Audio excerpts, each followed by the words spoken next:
Hello everybody! As many of you know from my 2-Point Museum review, I am completely captivated by the game. I love it so much. I've spent over 55 hours in it now, but I've made a lot of mistakes along the way. So today, I want to share my top 16 2-Point Museum tips and tricks to help new players have more fun and be more efficient in the game. Let's hop to it. Tip number 1, the free items.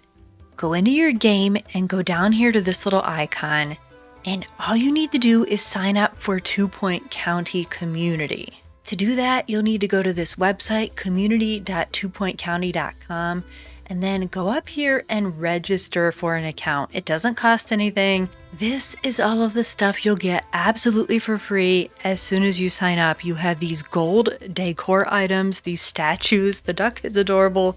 You'll get a gold helicopter skin. And then my favorite is the golden bathroom set. Let me show it to you in the game. This is it. I love how glistening and shiny it is. It looks so classy. You have the toilets, the sinks and mirrors, and then the little hand dryer for the wall. So absolutely free. Sign up for it for the free stuff. And while we're talking about money, tip number 2 is finances. The first thing I do whenever I start a new museum, because money is going to be your main obstacle, right? So go down to your finances tab, open it up, look at the sponsorship section. This is basically free money. All you have to do is put up a couple displays.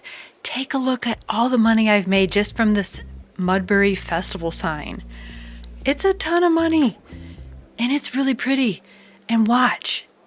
Every time somebody views it, you're going to get that bonus. There, see, bonus 264, another 264. And if you look in here, that is the bonus per guest view. So put these in a spot where a lot of people will see them. I have it right in the entrance here. So that's one of the first things I always do for my finances. And then another tip is also in your finances section. Go over to the prices tab, and here you can fine tune the prices for everything in your museum, from the ticket price to your coffee, your snacks, your cafeteria, and then everything in your gift shop. And what I like to do, I don't know if this is the best way, I tweak it a little bit. I might bump it up just a little bit. We're at 106 per ticket. Let's turn it to 111, and then we're going to let people buy their tickets. They paid their 111. They still think it's a fair value. But what if we crank it way up? This should prove my point. $139 per ticket. There we have it. They bought it. I can't believe they just paid $139. Can we get away with that? No. I'm not going to do that because look, we went from fair value to bad value. And I would guess that some guests might not even want to pay that. So let's take it back down here. I'm okay with it being fair, ideally probably around good to fair, but I don't want it to be bad. So just play around with all these and see what you can get away with without it being a bad value. And do note that the better your museum is, the more the guests will be willing to pay for things. So you will need to keep adjusting that, assuming you want to make a lot of money. I've got over $1 million right now. That's awesome. Tip number 3, let's talk a little bit about the pop-up museums. You have the county archives here, and then down on the bottom, you have Remote Rock. This is your marketing challenge, and the county archives is your security challenge. There's also Plywood Island, but I believe this is only for the Explorer edition. See how it's called the Explorer Exhibition? And I have 3 tips for trying to get that gold trophy in each. The first tip is to focus on the objectives. For the marketing museum, look on the right, I just have to attract guests through marketing and complete marketing campaigns. You also will have these bonus objectives, which are very helpful too, so try to complete those. But I'm worried about attracting people and completing marketing campaigns. That's it. Notice you have $100,000 to start off this one. It doesn't matter if you're in debt, right? So what I do is I go down to the finances and I take out every single loan that I can. And I went from $100,000 to $750,000. So now you have a ton of startup money, you're in incredible debt, but that doesn't matter for this because that is not part of the challenge. And then third, consolidate and reduce the size of your museum. In both of these challenges, the museum is massive. And the problem with this is not only is it going to take your staff forever to get across it, but also your visitors. So I believe I have a clip of when I completed this, and I will insert that here. But I reduced the size of the museum, I consolidated the exhibits, I kind of put them together, and I made the area where my visitors would be walking smaller so that they could get to the entire museum. And then I put the whole left side of the museum as my staff area. I have my marketing rooms, all of the staff rooms, and it just made it a little bit easier and more efficient for the flow of traffic. Let's apply these tips to the other pop-up museum, the County Archives. This is your security challenge. Look on the right. You want to keep all of your exhibits in the museum. You don't want them to get stolen by the thieves. And then you want to catch the criminals that do make it into your museum. Again, it doesn't matter if you're in debt. So the next thing I'm going to do is I'm going to go into the finances, and I am going to take out every single loan. We're going to go from $20,000 to $670,000. Now we have a ton of money to buy a ton of security guards, because that is what is going to matter. Security guards, security cameras. And the other thing, remember, we want to consolidate and reduce the size, push the exhibits together, because it's going to be easier to protect the exhibits. Remember, that's our main goal, if they are in a small area.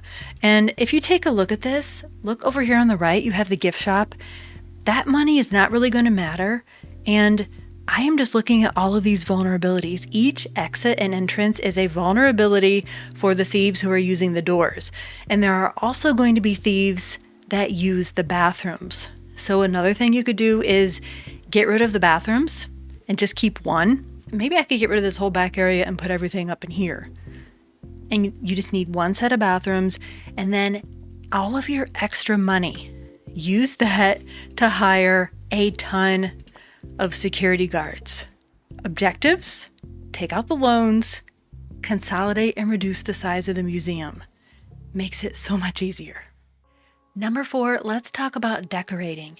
When you go down to your items screen here, and then to your decorations tab, and say for example, you want to put this planet decal on your floor. You see I have some here, but you don't want it to be blue. Anytime you see this little color wheel or swatch icon here, click it and you can change the color of the item. And what's even cooler is you can then press this button and add the swatch and save it for later. That way, if you want to do the same thing to something else, easy peasy, one click, and you have a custom color that will match other items in your museum. And another thing you can do is anytime you see the paintbrush here, that means there are different variants. So you can have this planet decal or this one. I have 2 down here. And you can also go to the item that you've already placed, and you can change the color, but then you can also change the variant. So if I don't want that one, I can then change it to this one, and you see it changed it. But there are some items like this catacomb wall. I thought this is the only one that you could get, and it took me forever to, hey, look, notice this. You have several different variants, and they're kind of hidden, but those are quite a bit different. And then in addition to the different type, you can change the color as well. So you can have a lot of fun with it, and then save it if you want that color to be used for later. And if you don't like it, you can get rid of it. And another little tip, if you're like me and get annoyed by these ugly little seams on the walls that you can't customize, it's the edges of the custom wall pieces. Take different tall decor, like this tree. There you go. It's fairly hidden. I mean, you can still see it if you go to the side, but it looks a lot better. And you have a lot of different tall decor in here. This vine column here, that would help hide it. So be creative, and you can think of ways that make it a little more aesthetically pleasing by using the decor to hide the ugly parts. Another little tip is watch what's under here. You can kind of see it as I hover over it. Look, I hid those ugly, unsightly decals underneath here because that boosts the decoration of this item. See how I'm at a number 5? I didn't want to put even more of these around. I mean, I just don't like them. And I tried to hide them as best I could by making them kind of camouflaged. But you can even hide the decals under something big. See, there's one. I love doing that. Number 5, museum expansion. If you didn't already know, you can expand your museum, assuming that you have extra space or there might be an additional plot that you can purchase. What you're going to want to do is click on the edge of your museum, and it's going to bring up this menu here. And on the bottom, there's a little hammer icon that says Edit Building. That's the one you want to click, and then it will let you add on. It's probably not going to look very nice because I have everything kind of built already, but you can add on as much as you want, or you can right click and you can make this into a subtractor if you want to get rid of some space. And something else to keep in mind as you are expanding and designing your museum, we touched on this when we talked about the pop-up museums, but try to make minimal doors, because every time you make a door, you gotta guard it, because that's what the thieves are going to use for the most part, except for the thieves who use your bathrooms. But I have one main entrance up here, and then we have an exit over here. I was intending that for the staff to get to the helicopter, but the guests sometimes do use that. So I only have 2 points of vulnerability in this museum, and let's compare that to my first museum. Actually, let's look at my second museum, because this one's more of a cluster. I didn't know what I was doing. We have an entrance right here, right? And then we have another one over here, and then there's an exit over here, and then I don't know what I was doing, 2 more exits over here. That is a ton of vulnerabilities. Yes, I have a plant dying. I know, we need to get on that. And then I expanded over here. I was a little bit smarter now. We just have 2. We have this one and this one. But anytime you add an entrance or an exit, you gotta guard it. So that is just going to take up more of your resources and make your exhibits more vulnerable. And something else when you are designing your museum and expanding it to keep in mind is the gift shop. Let's say you have a really busy gift shop. Did you know if you click on the room, it's going to bring up this window, and you can control how many staff are in here. Now I have 2 counters. You would think 2 staff, right? Well, sometimes when it's really busy, you might want a 3rd assistant in here restocking everything so that these guys don't have to leave the register, right? So I have this set to 3. You could take it away to 2, but that is just an easy way to add additional staff. You could even go over 3 if you wanted, but I don't think you'd need it unless you have a giant gift shop. But it took me a while to figure that out. But now I have someone in here that is just going to be restocking. I don't know where they are, but they should be in here. Oh, there they are. These are my assistants right here. And also, if you didn't know, this doesn't really have anything to do with expanding your museum, but you can click on your workers and go down here and change their outfits. I have them all dressed as little cats. This is Tails, right? That's a cat, right? Oh gosh, I do not know Sonic very well. But if you don't have the pre-order edition and have all the Sonic items, you still have other outfits that you can unlock with your kudos, and just makes them a little bit easier to spot if you don't like what they come dressed in the first place. Okay, I got off on a tangent. Let's keep going. Next is security, and here's a clip illustrating one of the best techniques to keep things safe in your museum. Anytime your security guards or your cameras have spotted a thief, pause the game, find a security guard if there isn't one already on the thief, place the guard down near the thief, and even if the thief has already stolen an exhibit, as long as your guard catches them in time before they're gone, you will get the exhibit back. So this tip goes for the County Archives pop-up museum too, the one where you have to do the security challenge. Master the art of quickly pausing the game anytime you get a notification of a thief, taking a security guard, dropping them near the thief, and hopefully that will stop the exhibit from being stolen. And just like I showed you in the gift shop, if you're having trouble seeing your security guards, if that blue uniform isn't standing out, this is what I did. I took my security guards and I turned them all into shadow because that is really easy for me to see. Or you can use any other uniform, whatever it takes for you to be able to see your security guards better. And then my other tip with security, actually there's a couple more. Number one is going to be, let's look at our staff here. This is a great skill for your security guards that are on foot to have. This is your strolling surveillance. It boosts their thief spotting ability on foot by 300% detection. There's also another one that has to do with their field of view, so they can have a wider view angle of the possible thieves in your museum, but that's a good skill to have. And then the other tip is, as soon as you have unlocked this security archway, you're going to find it under your building foundations, and then it's under doors. Security archway reduces the chance of theft. It doesn't cost that much, and what I like to do is put them by bathrooms too, because if you have one of the thieves that comes out through the bathrooms, I think those are the molars, they will have to pass through here, and this should reveal them, along with your regular guests that might come in disguise and they'll have to go through there. Or let's just say somebody steals something. I also have one at the exit. That's why this whole wall is up here by the exit, and then I have this here. The only thing I just realized, I do have a vulnerability. Do you spot my vulnerability? I bet you do. What I should have done is placed the wall with the security door right here, because they could exit through the gift shop. I need to redesign this, but as you can see, I'm really poor in this museum. This is my most recent one that I started. Number 7, staff management. You want to keep your staff happy. So go into this little tab right here, look under pay review, and if you notice, we have some staff members who really aren't that happy with their pay. This is unhappy. And this is very unhappy. They're probably going to leave and quit if they're down here. So what you can do is make sure you're on all, and one click of a button for $1,800, this is going to satisfy everybody. And watch how this will be removed right here, and they will go to okay with their pay. See? That's a quick way to keep everybody happy. And then over in the job assignment tab, what I like to do is train my experts, my assistants, my janitors, my security guards. I have teams that will go on expeditions. For my experts, that's these guys down here. And then I have a team that will stay at the museum.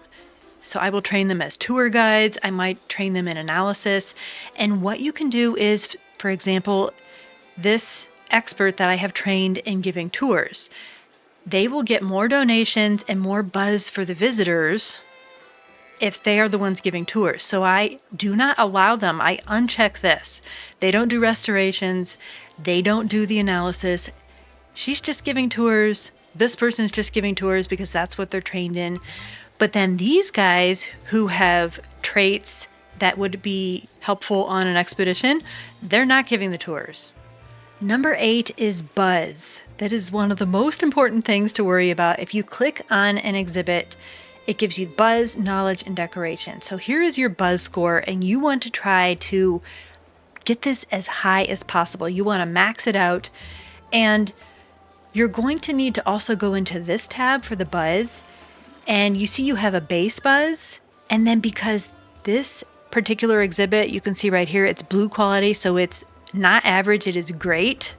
So I get a little bit of bonus for that. And if we go over here to this epic one, and we look at our bonus here, we have epic quality bonus, so that's going to give you 10 instead of 5. And also look out for buzz bonuses. This one needs to be near a garden sign decoration, which I have right over here, and that will be different. So I could have another one of these same Chomper Pit exhibits, and it might have a different bonus buzz item. It won't be the garden sign too. So check this tab and see what you can do. Sometimes you won't have things unlocked, but see what you can currently do to maximize that buzz. Here's a little teachable moment about buzz. I just realized this item here is not at max buzz, and if I click on it, it's going to tell me it needs to be near a layered rock decoration. So we're going to go into our decorations, and I know it's in the prehistory area.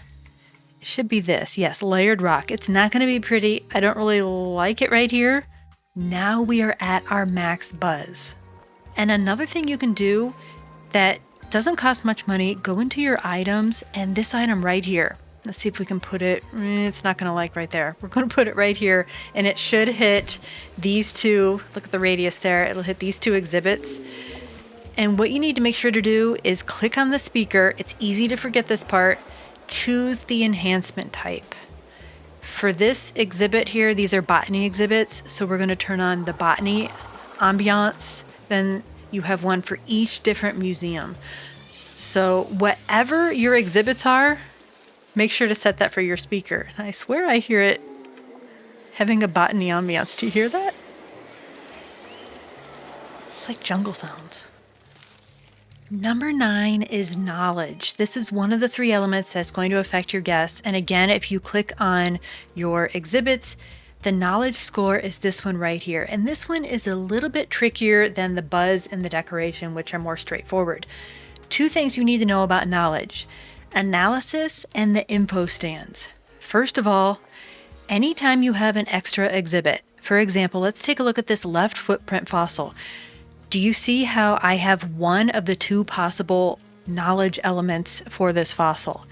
But I happen to find another one that I have in my inventory. So what I'm going to do is I'm going to take this extra one. Here's my analysis room. I'm going to drop it into the analyzer. Fun fact, when your experts work in the analysis room, it's an awesome way to boost their XP. Look at it climbing over here. That's crazy. This should be done any minute. Will our left footprint fossil have its knowledge increased? It should. Yep, it is completed, and we have gone from a 1 to a 2. And one other thing you need to know about knowledge is the information stands. The guest is not going to absorb the knowledge from your exhibits unless you have an information stand. You're going to want to place them where you can get the most exhibits connected to them. So ideally, a better way to achieve that would be to have a really large information stand, because it has a better reach than a small one. Actually, let's go to my space museum because I can show you a better example there. I don't even have the largest information stand, but it's collecting 7 points of information from 5 surrounding exhibits and sharing that with our visitors. But when I take a smaller version and I put it in the same spot, do you see how it's only getting 6? I just noticed that monster popping out of the top. I'd never seen that before. That's really cute. So the stand size matters because of its reach, its radius, so to speak. So placing it in the right spot so that it can take as much knowledge as it can and share that with your guests. So if you get a guest that walks by this, it's going to get 7 information instead of 6 as it would with this. Take a look. Let's see how many this one is getting right here. That's getting 19 from 1. But what if we put this over here? And do you think this one would get 19 also? Let's see. Now that one's only getting 16. So you're going to try to have the bigger boards placed in locations where they can share the most knowledge with your visitors. Now, another thing to note is for the interactive displays, that is going to be how the kids are going to get their knowledge because they can't read the information stands. So those information stands are going to be useless in these areas where you have the interactive exhibits. Number 10, the sticker book. This is a hidden gem for organizing your exhibits. Go down here to the sticker book, click it, and go to the theme that you were working with. This is the supernatural theme. You're going to have one for all the different museums. And then look at the subcategory. This particular subcategory, the cursed objects, has, see, 8, 9, 14. Is that right? Yeah, so 14. So I know that I need enough space to put 14 of these relatively close because I probably will want to run a tour. I'm going to want them to be somewhat close to each other. And it just helps with designing your layout for the different subcategories. So use that sticker book. Next, let's talk about tours. Tours are going to boost your guests' buzz and knowledge. And then at the end of the tour, they will give a donation based on the tour rating. So it's kind of a complex equation here. Whoever you have giving the tour, you are going to want to make sure they are an expert in the same subject as the tour. We have a space tour being given by a space expert. I wouldn't want to have a botany expert or a prehistory expert giving a space tour. And it also helps if you are training your tour guides in this expertise, the trait of being a good tour guide, because that's going to boost your buzz, that's going to boost your donations. And another thing you're going to want to try to do is keep your exhibits for the tour in a relatively small footprint. Because if you look in here, when we set up the tour, it has a score for length as well as cohesion. You want them to be on the same subject matter, the same subcategory. You're going to want to have the decoration be as high as possible. You want your exhibits to be as high a quality as possible and to have max buzz. And all 5 of these are going to give you your tour rating. Currently, I need some better quality exhibits, and I might want to add some more exhibits to get that 5th star. It's not easy. And then also you're going to want to keep training your tour guide to be better at giving tours. And eventually you can get a 5-star tour. I haven't done it yet, but I know it's possible. Also, something to remember to do. Let's say you get a better quality exhibit. So I would take this one out, put a better quality in. You need to then go into your tour base here and reconfigure your tour anytime that you are going to analyze one of these or you're moving things around. Uh-oh, we got a thief. Okay, he's been caught. We're good. But yes, anytime you move your exhibits that are in the tour, you're going to replace them. You need to go back and reconfigure your tour again because it will take it off there. Number 12, expeditions. There's a lot of complexity and strategy involved with expeditions, but here are 3 suggestions that you can try to follow. Number 1, once you have enough money, you can go in here and buy an extra helipad. You might even be able to have up to 3. So this one would be $100,000. I don't want to spend that yet for this museum, but you want to always have expeditions running. And a great way to do this is to have multiple helicopters. And then the other thing you can do is go into your workshop here and you can make, once you unlock it, a survey scanner. If I add the survey scanner, currently we're only going to survey 5% of the area on this expedition, but if I add the survey scanner, it will now turn to 55% just for that $2,500. So if you have the money for it, use the survey scanners, add the extra helipad, and try to be constantly running expeditions. Number 13, the UI shortcuts you can use to make things faster and easier. Number 1, go into your settings and under the audio tab, if you find that the museum announcer or the DJ on the radio is just a little bit too much and is interrupting you for the sake of the video, I have them turned down. You can turn just those specific things down, and that can be helpful. And another thing you can do is use the number buttons on your keyboard. I typically play on controller, but I'm going to show you on the keyboard. You can press number 1, and that's going to quickly give you an overview of the buzz, so you know what you need to work on. Everything here is maxed out, which is great. Number 2 is going to show you the knowledge that is being shared and transferred to your visitors through your info stands. That can be helpful if you see a low number. Maybe you want to get rid of that info stand or move it. Number 3 is going to show you your decoration. You want to max all of these decoration areas out, and I have. Each exhibit is maxed. And then when you want to get the cinematic shots, which I love to do, hit escape. And I don't know of a shortcut for this, but you can access the photo mode here. And then look at that, totally removes your ugly user interface. I mean, it's essential, but let's face it, when you're trying to get these cinematic shots, it's so much better like this. Look at this. I can do this much better with my controller than mouse and keyboard, but it just makes it look so much nicer. And you can still move the camera around. I love photo mode. And while we're right here, let's talk about tip number 14, the cafeteria.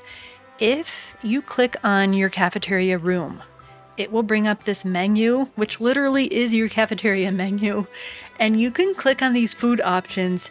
You will have several to choose from. Ooh, leveled up, nice. Depending on what you are lacking or the goal, your current goal, you can change the menu because you can see some of these increase the buzz, some entertainment.